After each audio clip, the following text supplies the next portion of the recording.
High বন্ধুরা, কেমন আছেন সবাই? আশা করি ভালো আছেন, আমিও ভালো আছি।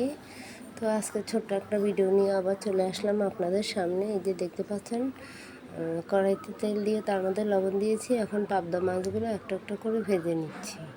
তো নমস্কার বন্ধুরা, আশা করি সবাই ভালো আছেন। এখন মাছগুলো ভাজা শুরু করে দিয়েছি অলরেডি। আর পাবদা মাছ ভাজতে তো ভীষণ ফুটে, এই জন্য আমি তেলের মধ্যে আগে একটু লবণ দিয়ে দিয়েছি, আর একটু হলুদ দিলে আরও ভালো হয়। তো আজকে আমি হলুদটা দিইনি। তো এই পাশে দেখতে পাচ্ছেন আমি একটু চচ্চড়ি বসিয়েছিলাম। চচ্চড়িটা হয়ে গেছে, হাতে মাখা চচ্চড়ি। আর এই চচ্চড়িটা আমার ভীষণ ভালো লাগে, আমার ভীষণ পছন্দ হাতে মাখা চচ্চড়িটা। তো যে বন্ধুরা দেখতে পাচ্ছেন, আমার মাছটা ফুটে দেখে আমি ঢেকে দিয়েছি। আর এখন মাছটা উল্টে দেব। এই মাছটাকে আলু পেঁয়াজ দিয়ে একটু রান্না করব। তো এই যে দেখতে পাচ্ছেন, উল্টিয়ে পাল্টিয়ে নিলাম। আর মাছটা ভীষণ ফুটে, এজন্য ভীষণ একটা ভয় লাগছিল। এই যে মাছগুলো ভাজা হয়ে গেছে, এখন আমি নামিয়ে দেব। মাছগুলো নামিয়ে তারপরে মাছের তরকারিটা বসিয়ে দেবো। আর এই পাশে আমার ডাল হয়েছে, ভাজি হয়েছে। তো বন্ধুরা দেখতে পাচ্ছেন, মাছগুলো অনেকটা কষ্ট হচ্ছে, বেজে যায়। পাতলা পাতলা মাছ, একদম এতটাই ফুটে আর বিরক্তকর একদম।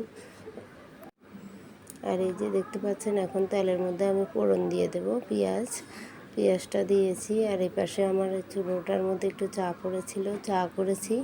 সন্ধ্যাবেলা একটু চা খেয়েছি আজকে, চা সহজে আমি খাই না। আর অনেকেই বলে চা খেলে নাকি নেশা হয়ে যায়, কিন্তু আমি বাবা এত কিছু বুঝি না। আমার চা খেলে কোনো নেশা টেশা হয় না, থাকলে খাইলাম, না থাকলে নেই, এরকম অনেকটা আর কি, এরকম টাইপের। তো অনেকেই শুনি যে চা খেলে নাকি তার নেশা হয়ে যায়। তো আমি চা প্রায় খাই, কিন্তু আবার না থাকলে নাও খাই, তারপর আমার কোনো নেশা টেশা নাই।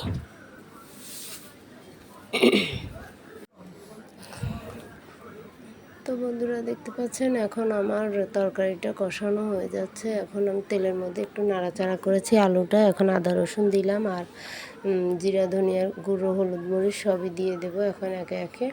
তো আজকে ভিডিওটা আমি শুধু ভয়েস দিয়েছি, এডিট করিনি, তার জন্য আর কি একটু স্লো মোশনে দেখানো হচ্ছে।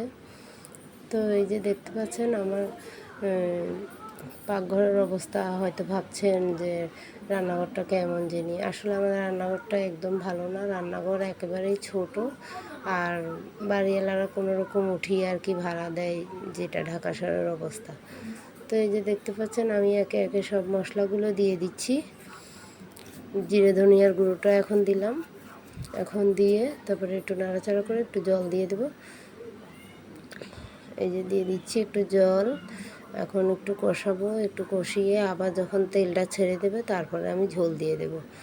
তো এভাবে করতে করতে এখানে পাবদা মাছ রান্না করলাম, আর ওদিকে গুঁড়া মাছ চচ্চড়ি রান্না করলাম। আবার কেউ গুঁড়া মাছও খায় না, পাবদা মাছও খায় না। মানে এক সংসারে এক এক মানুষ আছে না, এক এক রকমের যাই আর কি হয়, যৌথ ফ্যামিলিতে, জয়েন্ট ফ্যামিলিতে যা হয়। তো এই যে আমার তরকারিটা কষানো হয়েছে, এখন আমি একটু জল দিয়ে দিলাম। তো সব মিলিয়ে রান্নার প্রায় শেষের দিকে। আর এদিকে আমি তরকারিটা ঢাকা দিয়ে দিলাম। আর এই পাশে একটা কাঠ দেখতে পাচ্ছেন, এই পাশে আমার বেসিং।